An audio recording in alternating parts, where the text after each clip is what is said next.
¿Qué tal, amigos? Bienvenidos una vez más a su programa Donde Dios Llora. Un programa donde conocemos acerca de las realidades de la iglesia que sufre y pasa necesidad alrededor del mundo. El día de hoy vamos a hablar acerca del vicariato de Pucallpa, ubicado en la región amazónica del Perú. Y para conocer más acerca de la realidad de la iglesia en esta región, es un gusto darle la bienvenida a nuestro programa a Monseñor Augusto Rodríguez. Su Excelencia, bienvenido a nuestro programa. Muchas gracias, un gusto de estar contigo y compartir contigo pues las inquietudes y lo que ustedes puedan preguntar. Es muy interesante que usted tiene relativamente pocos años de haber sido ordenado al orden episcopal. ¿Cuándo fue su ordenación sacerdotal? En 1997, en septiembre. Casi 20 años después es cuando lo hacen, cuando lo ordenan al orden episcopal. Así, a fines de 2019, en noviembre. ¿De dónde es usted originariamente, Monseñor? Yo nací al norte de Lima, en el departamento de Ancash, en un pueblo que se llama Aija. Pero ahora está usted en este vicariato de Pucallpa. ¿Nos puede ubicar en la geografía del Perú dónde está este vicariato? Pucallpa está ubicado en la zona este del Perú, en el centro prácticamente de la selva peruana. Somos parte entonces de la Amazonía. Tuve el gusto de estar también en el sínodo de la Amazonía, pues haciendo esa bonita reflexión con los obispos de la Amazonía y después participar también de las conferencias del Papa. Al tener usted este tipo de población o de comunidad, ¿estamos hablando de indígenas oriundos de esta región o ya es una población más bien mestiza? Hay indígenas, hay también mestizos y gente de muchas partes del Perú que llegan a la selva. Es un lugar amplio, un lugar grande, de muchas posibilidades, de muchas promesas, así que hay mucha migración. Ayúdanos a imaginarnos su diócesis, Monseñor. Cuando oímos hablar de selva nos imaginamos el Amazonas gigante, fluyendo. ¿Esa es la realidad de donde está usted? Prácticamente sí. Nosotros estamos en un afluente del Amazonas que se llama Ucayali.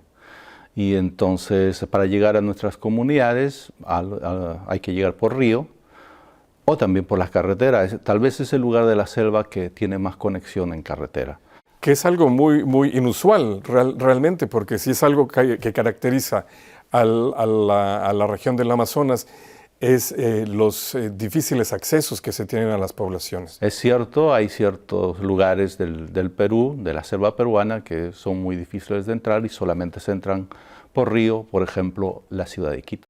Antes de meternos de lleno en el tema de su labor pastoral en estos momentos, Su Excelencia, me gustaría preguntarle sobre su lema como obispo y sobre el escudo de armas. Me noté que tiene ahí la imagen de Nuestra Señora de Guadalupe en el escudo de armas.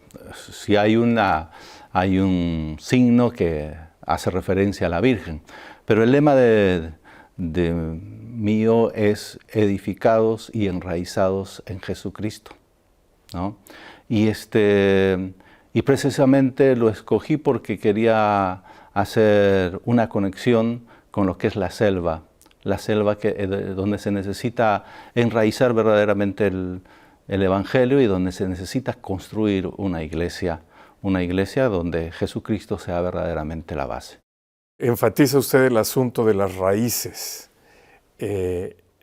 ¿Esto tiene una especial importancia en la formación de la fe de su comunidad? Claro que sí. Aprendí desde el Sínodo de los Obispos que esto es mucho más importante de lo que yo creía. Que la fe tiene que ser expresada por las culturas y tiene que ser expresada por los pueblos, que la iglesia somos todos los bautizados y que tenemos que reflejar una cara de iglesia desde allí donde estamos. Me imagino que debe haber sido muy interesante todo el sínodo de la Amazonia y después para terminar con esta hermosa reflexión del Santo Padre de querida Amazonia. En todo el proceso, Monseñor, ¿cuáles fueron las mayores dificultades en el diálogo?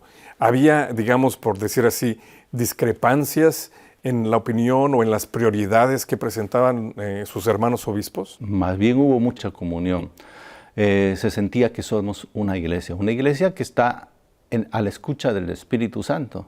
Y creo que eso es lo más maravilloso que uno va descubriendo también ahora en este servicio como obispo, ¿no?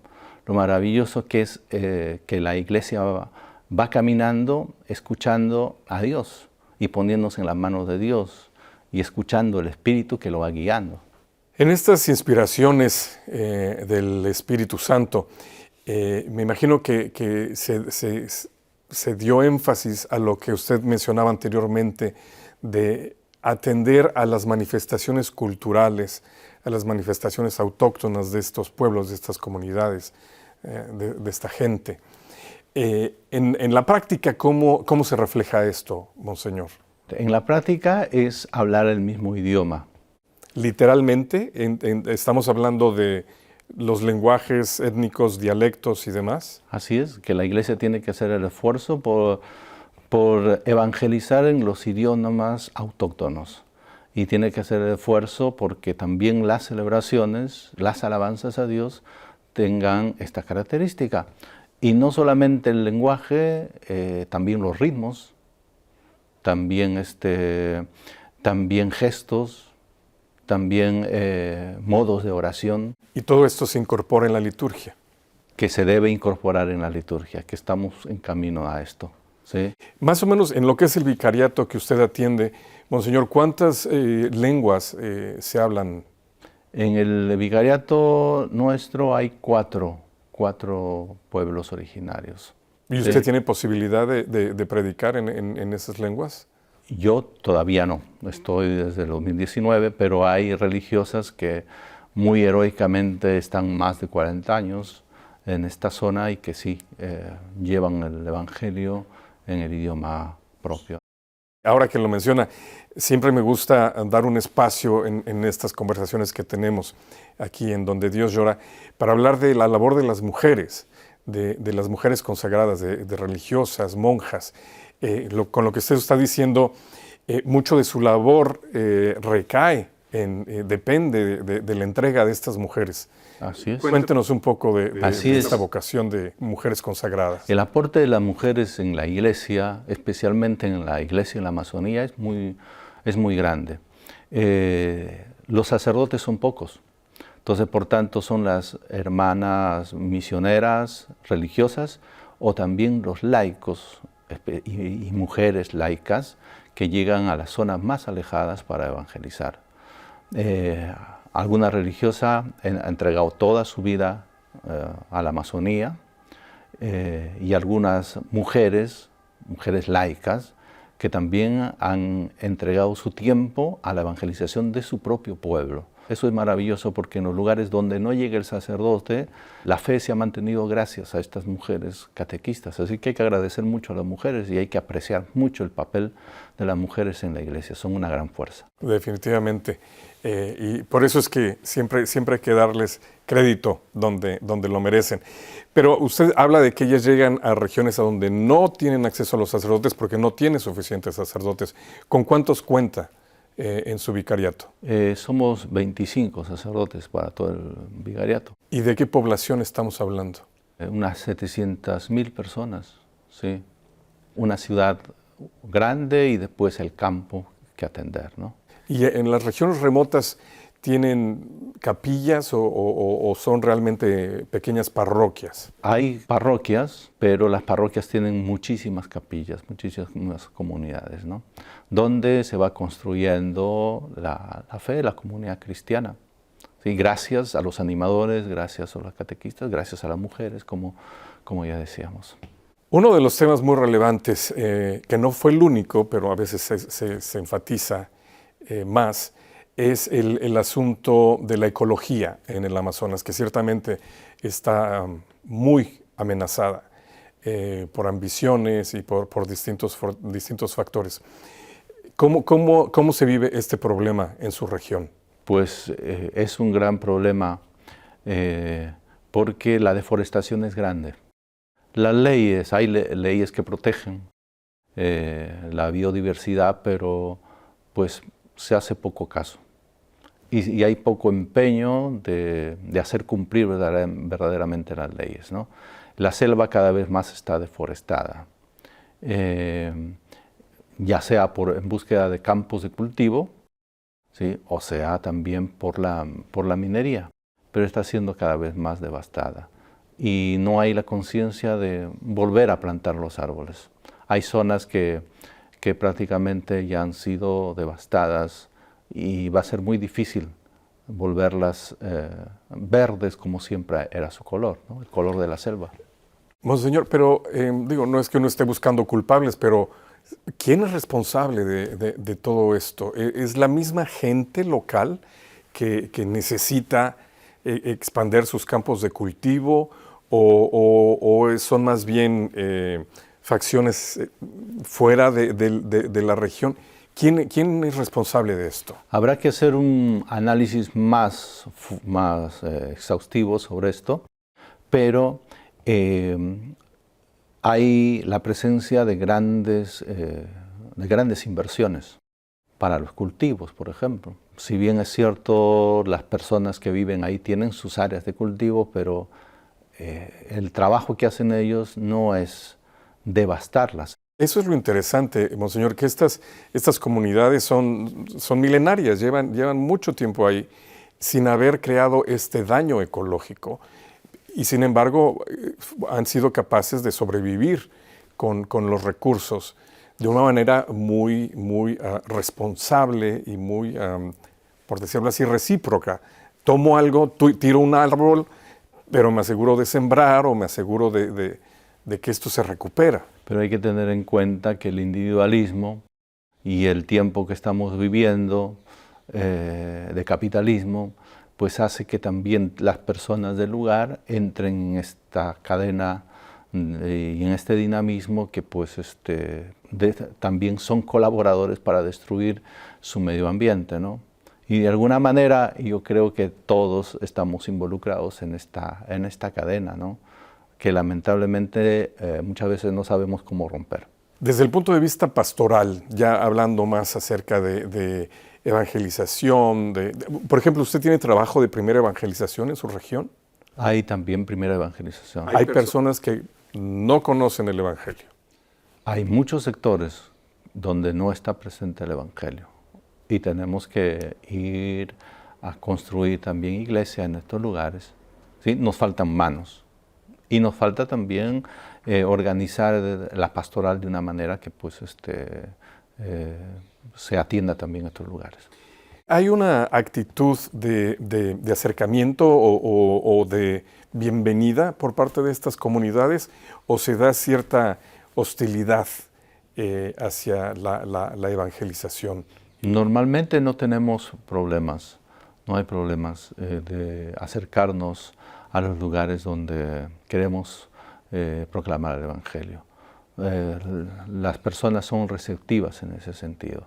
Si es que no llegamos a esos lugares es por la falta de evangelizadores y por falta del compromiso del pueblo. Ahora la sinodalidad está invitándonos a reflexionar sobre esta realidad de que todos somos iglesia, que cada bautizado es iglesia, y pues será la forma también de llegar a todos los lugares, especialmente los más alejados. Era otra de las preguntas que quería compartir con usted. ¿Cuál ha sido la experiencia con el camino sinodal, con esta preparación para llegar al sínodo de la Iglesia? Pues hemos culminado la primera y segunda etapa de este periodo sinodal y estamos muy contentos. ¿Qué resultados tuvo? ¿Salió algo nuevo para usted, algo que no sabía? Pues lo principal es que se han sentido involucrados. Toda la comunidad se ha sentido involucrada y creo que es algo muy importante y que la Iglesia tiene que darse cuenta, nosotros tenemos que darnos cuenta de que todos deben sentirse involucrados y esto es algo bonito que se ha sentido y que todos son, por tanto, responsables o corresponsables de la construcción de una iglesia. y todos son también corresponsables de la evangelización y de la misión. Entonces creo que esto es muy, muy lindo porque también las propuestas han ido en este sentido. Por ejemplo, el de intervenir más en decisiones, el de intervenir más en la pastoral de la iglesia, ¿no?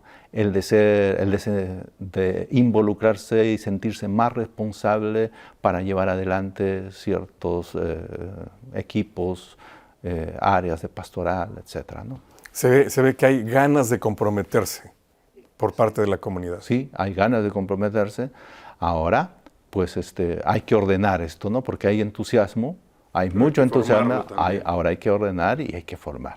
Y esa es la parte que pues nos toca ahora. ¿Qué servicios, hablando de formación, porque lógicamente la formación siempre viene relacionada con un nivel educativo, vamos a decir, ¿tiene usted servicios por parte de la iglesia como son de educación o de servicios de salud que también provee como asistencia social? Hay educación, tenemos educación. ¿Tiene escuelas? No tantas, apenas 3. Y también hay un centro de acogida para ancianos y otro centro para acoger niños, niñas, hasta jóvenes en situación vulnerable, en situación de abandono, ¿no? Tenemos este tipo de obras. Ahora, tenemos que ampliar mucho más este servicio, pero yo creo que la comunidad misma es la que va a ayudarnos a dar estos pasos, ¿no? ¿Cuáles son sus prioridades como obispo? Es reciente, son apenas un par de años los que lleva ahí, pero ya a estas alturas me imagino que tendrá usted idea de por dónde hay que comenzar la labor. Yo creo que sí hemos comenzado. La iglesia en Pucallpa, que es una iglesia maravillosa, bonita, despierta y viva, es una iglesia que tiene que ir caminando, haciéndose consciente de que es ella misma que tiene que crecer, de que no tiene que esperar que haya una ayuda externa para crecer y para florecer. Es ella que tiene que crecer. La semilla del Evangelio ya está allí puesta y que pues hay que hacerla crecer. Entonces la prioridad es formar la iglesia, construir la iglesia, ¿no? Hacer florecer la iglesia. Qué bien lo pone, Monseñor, que ya se recibió esa semilla, ya hubo misiones en su momento, misioneros probablemente extranjeros, especialmente en Latinoamérica, pues tanto labor de misioneros españoles, pero ahora ya le toca a la gente oriunda del lugar ser responsables de su propia iglesia. Así es, y creo que esto nos está exigiendo el acontecimiento que estamos viviendo, el acontecimiento del sínodo, y nos está exigiendo también las orientaciones del Papa. El Papa nos está pidiendo una iglesia que se renueve, una iglesia que se convierta, una iglesia que se reaviva. Entonces, creo que mi vicariato es un vicariato joven, tiene apenas 67 años, y creo que cuando uno es joven tiene la mayor posibilidad de dar pasos, ¿no? Entusiastas, tal vez se equivoque, pero a dar pasos. Entonces yo siento que nuestro vicariato de Pucallpa está así. Es una iglesia joven que da pasos a veces bien entusiastas, agigantados, pero que pues ahora tiene que ponerse en presencia de Dios para escuchar la voz del Espíritu y dónde le quiere llevar. Usted mencionaba las orientaciones del Santo Padre. Él desde el inicio nos hablaba de ir a las periferias. Usted está literalmente en la periferia del Perú, de la selva. ¿Qué lo hace sentir a usted el estar llegando de verdad a esta gente que está tan remota, no nada más geográficamente, sino también en cuanto puede ser el conocimiento del Evangelio y la profundización de su fe? ¿Cómo lo hace sentir a usted en esas periferias de las que habla el Santo Padre? Yo estoy convencido, haciendo también eco a las enseñanzas del Papa, estoy convencido es que la periferia va ahora a evangelizar el centro, ¿no? Y es así como se va a renovar la iglesia. Y eso lo voy sintiendo porque pues voy viviendo esta experiencia de estar en una zona que sí, está alejada, que tiene una gran ciudad, pero que está alejada en muchos aspectos, pero siento que esa es la realidad de la iglesia en este momento. Si no atendemos las periferias, nuestro centro va a ir bien lento, pero si atendemos las periferias, si salimos a la misión, si hacemos que nuestra iglesia se construya como una iglesia misionera y en salida, haremos que nuestra iglesia también crezca. Y será una renovación total. Quiero seguir con las ideas del Santo Padre cuando él habla de los pastores con olor a oveja. ¿Cómo siente usted que tiene olor a oveja, usted como pastor de almas? El olor a oveja creo que uno lo adquiere porque está con el pueblo, ¿no? Que no se queda simplemente a nivel de programaciones, que no se queda simplemente a nivel de incluso de animación, sino que está trabajando con la iglesia, con el pueblo de Dios. Y creo que esto es lo importante y espero yo no perderlo nunca. Monseñor, ¿cómo le gustaría que la Iglesia Universal, nuestra audiencia que nos ve, nuestros televidentes, cómo pueden ayudarlo? Primero es que, ¿cómo pueden ayudarme? Pueden ayudarme con la oración. Creo que hay que confiar mucho en esto, en la fuerza de la oración. Y el que como comunidad católica recemos unos por otros es ya una gran ayuda. Lo otro es que también como comunidades cristianas y como comunidades católicas nos visitemos. Y es que cuando un católico esté en un lugar como Pucallpa, pues visite las parroquias, visite la iglesia, que no sienta alejado tampoco a los pastores en Pucallpa, que es muy fácil de encontrarlos, ¿no? Creo que es la manera de conocernos y de ahí vendrán de repente pues, otro tipo de relación y de crecimiento también en la fe.